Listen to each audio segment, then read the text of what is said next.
Hi అండి, మన ఛానల్లో కుకింగ్ వీడియోస్ని మిస్ అవుతున్నారని నేను అనుకుంటున్నాను. అయితే ఈరోజు ఇంకొక వీడియోతో మంచి రెసిపీతో మేము ముందుకు వచ్చాను. సింపుల్ అండ్ టేస్టీగా అయిపోవాలంటే కాలీఫ్లవర్ కర్రీని ఖచ్చితంగా ట్రై చేయాలి.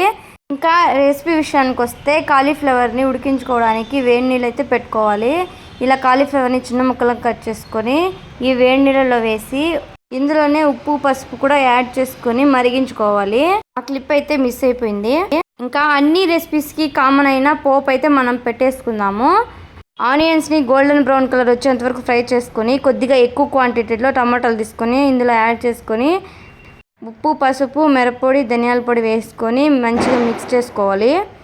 మనం ముందుగా ఉడికించుకున్న కాలీఫ్లవర్ని ఇందులో యాడ్ చేసుకొని కొద్దిగా వాటర్ కూడా యాడ్ చేసేసుకొని మరిగించుకోవాలి. అంతే అండి, సింపుల్ అండ్ టేస్టీ అయిన కాలీఫ్లవర్ కర్రీ రెడీ అయిపోయింది.